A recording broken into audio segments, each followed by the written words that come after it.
गांव का अनपढ़ करोड़पति। छोटे से गांव में जन्मा रामू एक गरीब किसान का बेटा था। पढ़ाई लिखाई में उसकी कभी रुचि नहीं थी और गरीबी के कारण स्कूल भी ठीक से नहीं जा सका। गांव में लोग उसे नालायक कहकर चिढ़ाते थे, लेकिन रामू के अंदर कुछ अलग करने की लगन थी जो उसे भी नहीं पता थी। संघर्ष की शुरुआत रामू के पिता खेतों में मजदूरी करते थे और परिवार का पेट पालना मुश्किल था। रामू भी पिता के साथ खेतों में काम करता, लेकिन उसका मन वहां नहीं लगता था। उसे हमेशा ऐसा लगता कि वह कुछ बड़ा कर सकता है। गांव में एक साप्ताहिक हाट बाजार लगता था, जहां लोग अपने सामान बेचते थे। रामू को वहां व्यापार में दिलचस्पी आने लगी। वह घंटों बाजार में घूमता और देखता कि कौन सा सामान सबसे ज्यादा बिकता है, किस चीज की मांग ज्यादा है। उसने नोट किया कि गांव में दूध और सब्जियों की बहुत मांग थी, लेकिन सही ढंग से इसे बेचा नहीं जा रहा था। पहली कोशिश दूध व्यापार। रामू ने पास के डेयरी फार्म से सस्ता दूध खरीदा और गांव में सीधे घर घर जाकर बेचने लगा। गांव वालों को यह सुविधा पसंद आई और रामू का छोटा सा व्यापार चल पड़ा। कुछ ही महीनों में वह रोज 10 से 15 लीटर दूध बेचने लगा और अच्छा मुनाफा कमाने लगा। लेकिन गांव में हर कोई रामू की तरक्की से खुश नहीं था। कुछ लोग जलने लगे और उसकी राह में बाधाएं डालने लगे।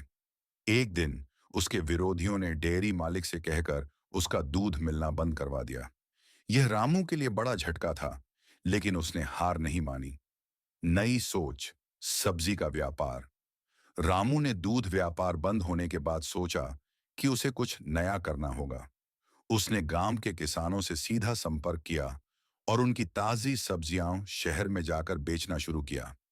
क्योंकि उसने बिचौलियों को हटा दिया था, किसानों को भी अच्छा पैसा मिलने लगा और शहर के ग्राहकों को सस्ती और ताजी सब्जियां मिल रही थीं। धीरे धीरे रामू का व्यापार बढ़ने लगा।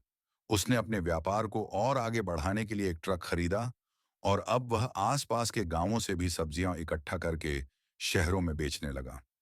करोड़पति बनने की राह रामू की मेहनत रंग लाई और उसने गांव में अपनी एक छोटी सी मंडी खोल ली।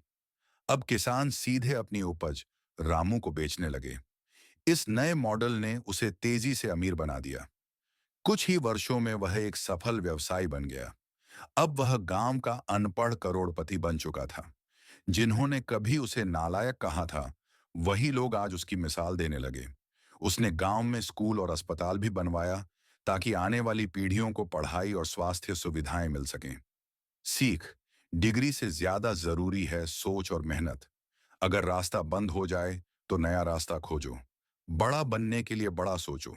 समस्या को अवसर में बदलना ही असली सफलता है।